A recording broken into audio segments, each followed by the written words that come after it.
Solidarity. Solidarity. Solidarity. He's Soweto. He's Soweto. He Africa. He's Soweto. Aluta. Aluta. Aluta. Victoria. Victoria. Victoria. When the union is inspiration, go the walk and touch around makes us strong. Victory. There is victory for us. Victory. There is victory for us. In the struggle for our member one.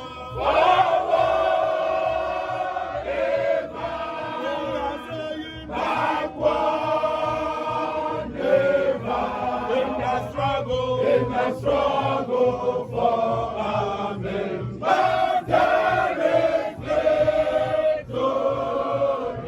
Forward, forward, backward, never. In the struggle for our members, there is victory.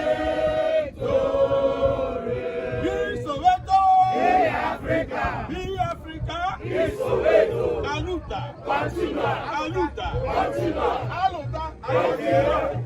Aluta, pano.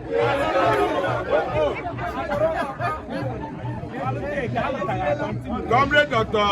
Nendo Redu, this is the entire Southeast Zone of Medical and Health Workers Union of Nigeria, in collaboration with the NLC, Enugu State Council.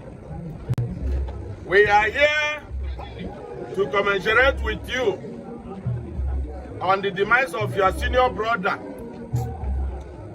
A thing that shouldn't have been done. But because of we cannot question God. We just say, let God, our God knows the best. Therefore, we are saying, be consoled. And also the family. But God knows the best. And on our own part, as the Southeast Zone, we are saying, take heart.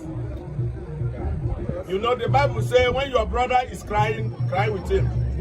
When he is rejoicing, rejoice with him. And we are here to console you, to show our heartfelt sympathy. And we say, please, this affliction shall never rise the second time. Amen. This will be the last. What will come here next time to celebrate is of good things. Wedding anniversary, child dedication, and the rest of them. That is why the next meeting we will come here to celebrate with you. But this one will never come here for this type of event. And on behalf of the Southeast Zone, you know our constitution.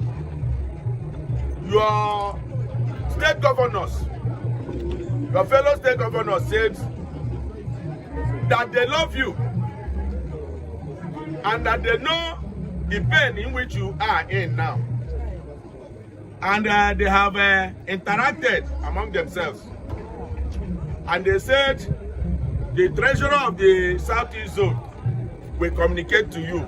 Fire me a shiner. Yeah, I shall fire you a shiner.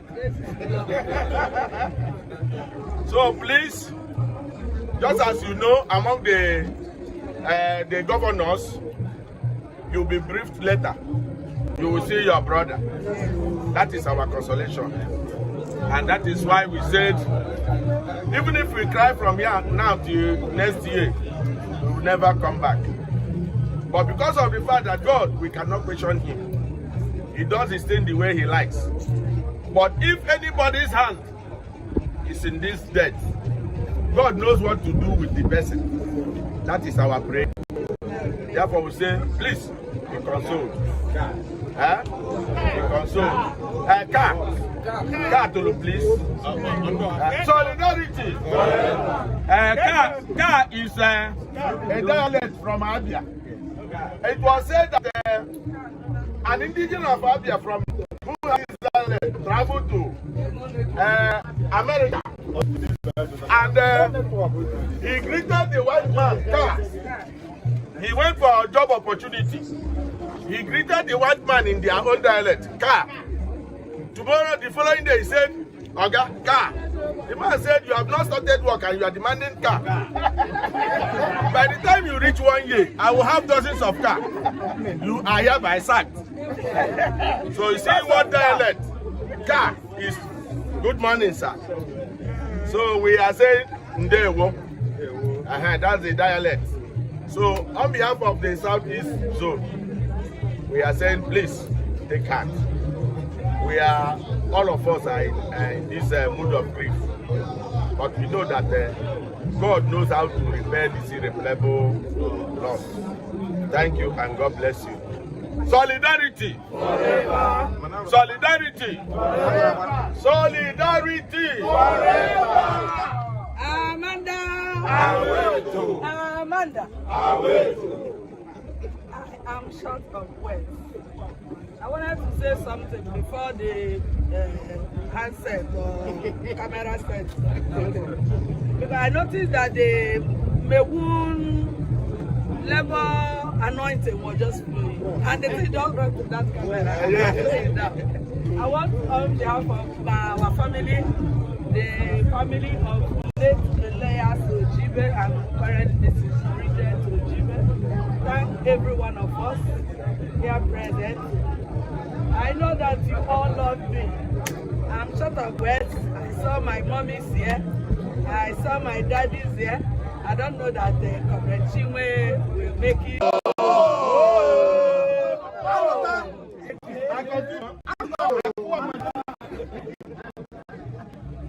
Another name for OO is AK-46. We don't want to give him because he's going to I thank you. I'm happy to be with all of you. Thank you.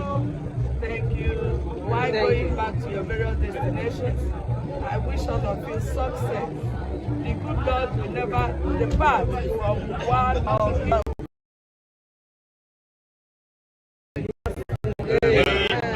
Thank you. Thank you.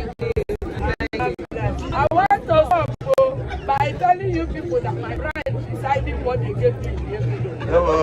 And I asked them whether it's 50-50 and they've not supplied me. But on the same day, I'm thanking them because they did. We saw the heap of that envelope. And it's very fat. And it's very fat. And that was why I said whether that by the grace.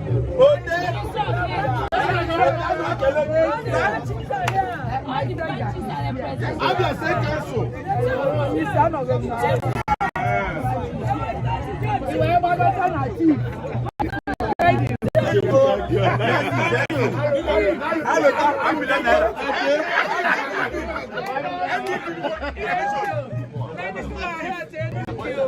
My mother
Solidarity forever.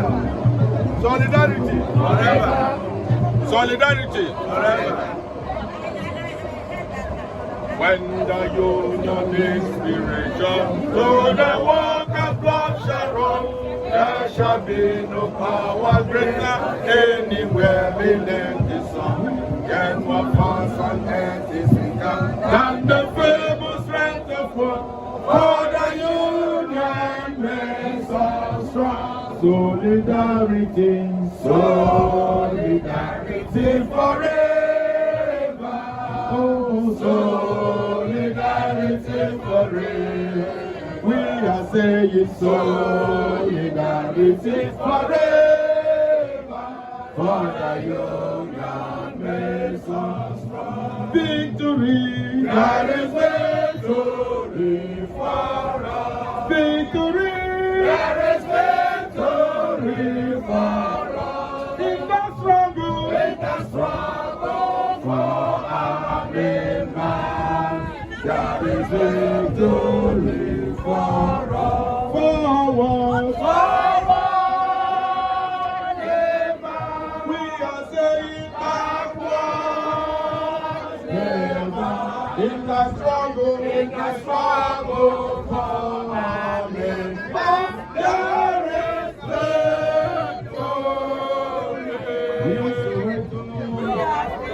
We Africans, Aluka, Victoria,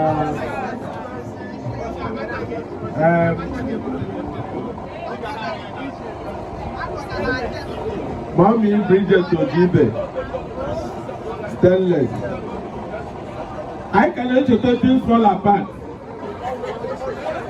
How many can I get you fall? I let you take things fall apart. Need you to know.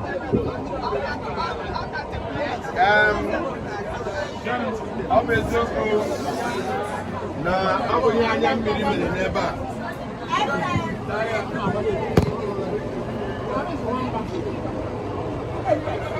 I never let you know. Then on the Maravi seeking. All the veterans in Hollywood, most of them were one element or the other. Manachineke Jari Sike Chogem. I never let you know. Makaka.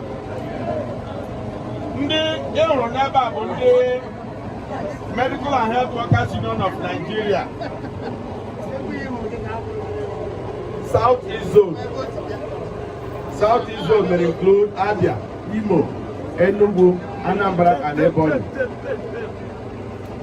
Obu mmadụ nwanyị Nnenna ugbu a ọ na-aza Ọredu ni Ojibe. Ọ bụ n'ihi ya mere anyị ji gbakọta n'ihi na ihe dakwasịrị ezinụlọ unu ọ bụ ihe anya mmiri. By your age, ị kwesịghị ili ụmụ gị. Ọ bụ ụmụ gị kwesịrị ma ọ bụla Chineke kpọrọ gị ha bịa dozie gị. Mana dịka akwụkwọ nsọ bụ anyị agaghị ajụ Chineke ajụjụ. N'ihi anyị jigodi anyị enweghị ọsịsa. Mana anyị na-asị kasiri obi. Ndị ezinụlọ Ojibe kasiri obi. Ndị famili ebe a mụrụ ya kasiri obi. Otu anyị onwe anyị kasikwara obi n'ihi na o mekọtara anyị niile. Maka nwa unu nwaanyị bụ onye isi anyị n'Enugu State Council of Medical and Health Workers Union. N'ihi nke ahụ anyị nwa nsokwa ndị famili a na-eri ụjọ. Na n'ihi anyị apụghị iji Chineke ajụjụ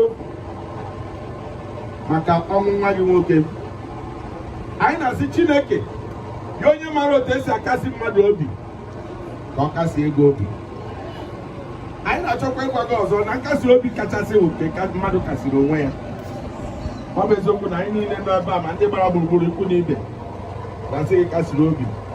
Ma ị kasịghị onwe gị obi ọ gaghị ehi ili.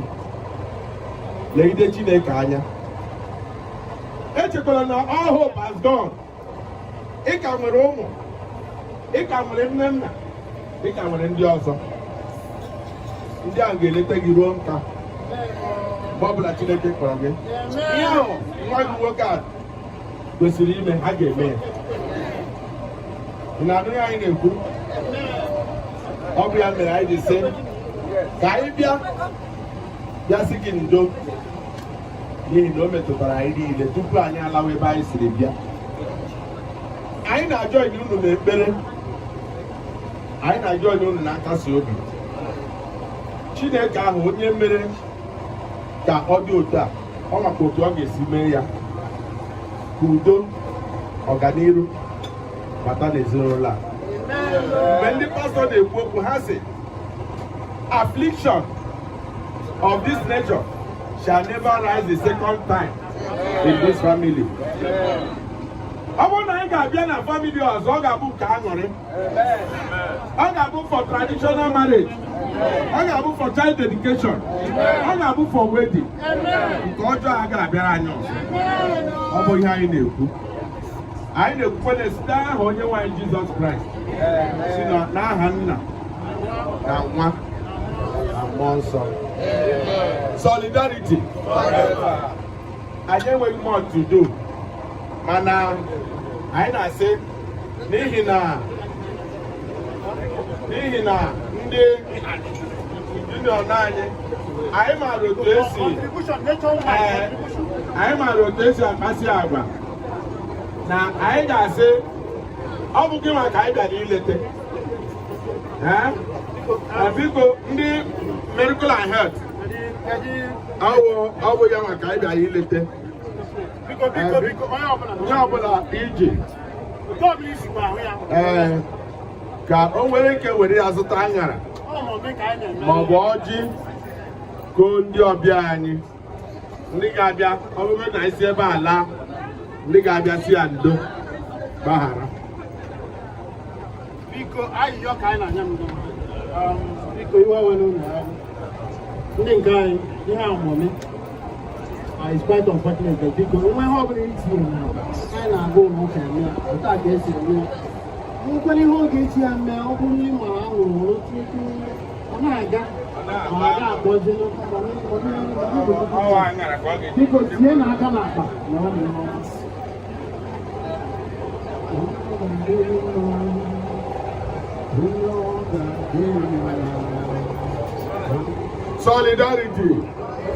Solidarity. Because as you have dipped your hand in your pocket to bless this woman, may God grant you safe journey as you go back to your respective destination. In Jesus' name. Solidarity forever. Solidarity forever. Solidarity forever. Oh, the union is so strong. Mama, it's okay. I have to say, God be glory. That thing ended in praise. It ended without any rank. It ended without any impacting on people who know growing countries. Including yourself that is going back to Abia State. Including myself that is going back to Abia State. So we give God the glory for everything that has happened to me. Remind us, we are very much impressed.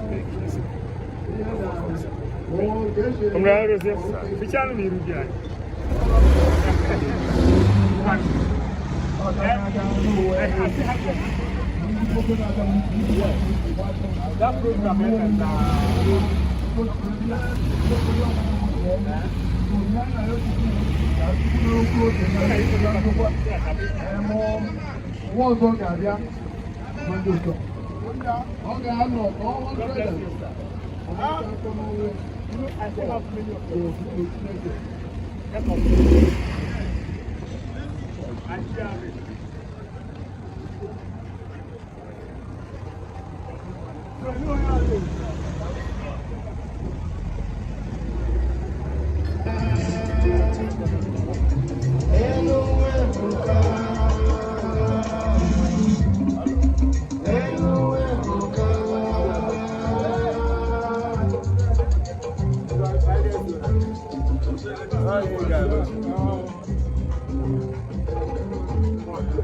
Register. I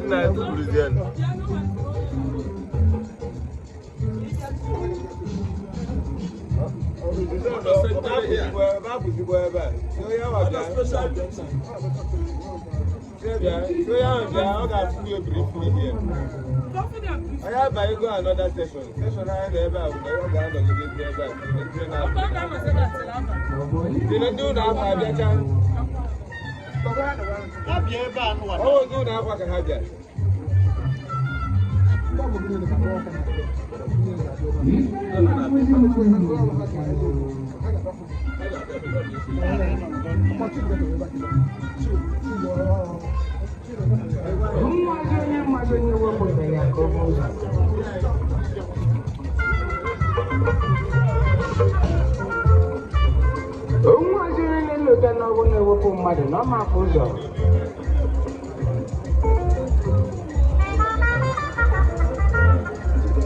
Mana mmadụ nke ibe ya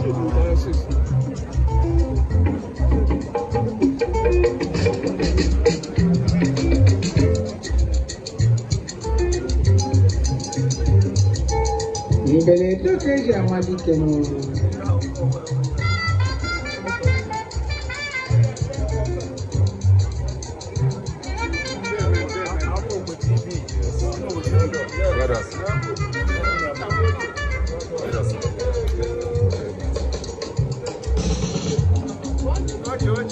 anyị anaghịzi onye lụrụ ya ọ ga-alụzi tata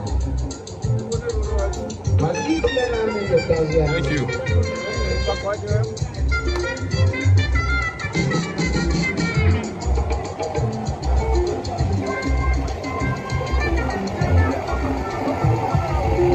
Maka na nkwado ụlọ ọgụ ndị ka ịmụ ọdịnihu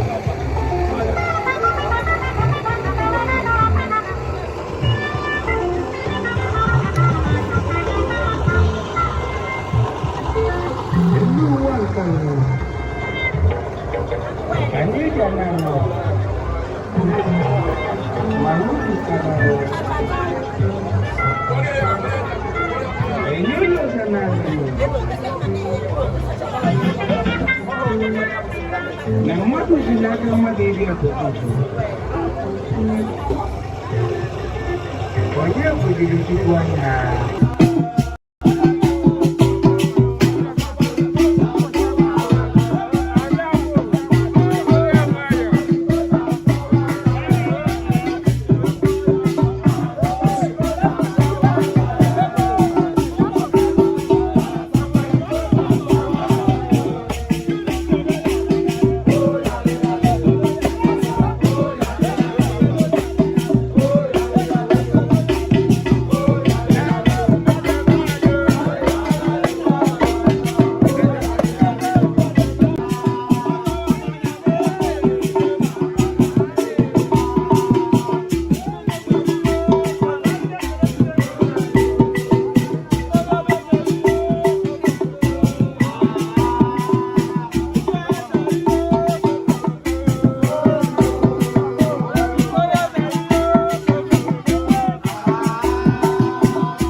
Dr. Nenna ya na di ya bụ ihe Ogbuefi wee na-abịa kwa nwanne ya nwoke.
Agbudu zone.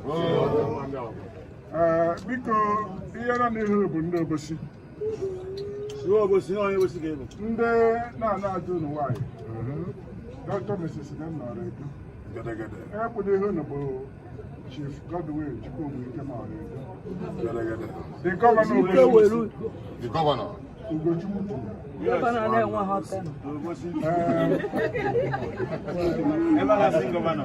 Biko, anyị si ka abịa nọrọ n'obi taa. N'ihe ọ bụla mmadụ ndị Agbudu site n'ụlọ oji ibe mee ndị be nna m bụ ndị obosi because na asị anya na-ebe ihu afọ ege afọ ime abụ ike m jide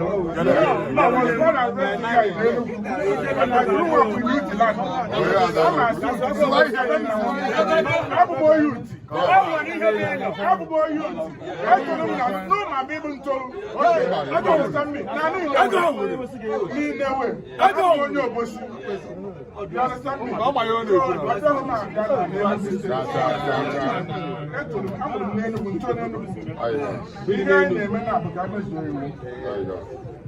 God knows why we are here. Yes. We are not supposed to be here, but we are here. Yes. And behind our true was Yemen. Oh, yeah, because you want to make up with the issue. And I'm an enemy of the issue. And that's not the other line, but the also missing the camera. I don't see much. You open as I came on the boat, you begin, let's shoot up for them. No, sir.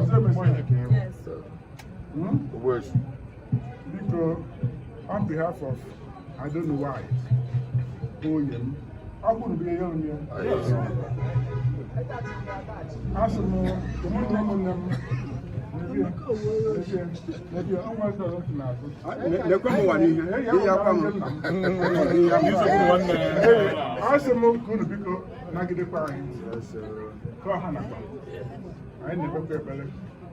say,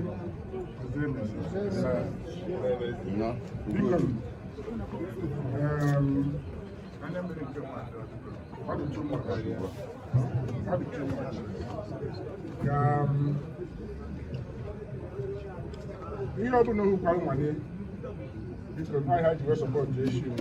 I alone. Thank you very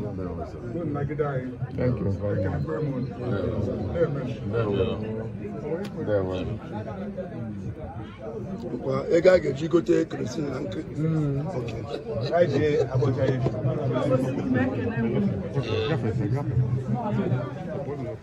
Thank you for the support in the name of this one. Thank you for the support. I am alone. I've been now because they do not work and one of them is another than you. No, the Munka, and they would be a man and I'll talk on a corona 2 days on him. Okay, well, Leon has a little fun. So ask him, I don't see him.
Thank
you.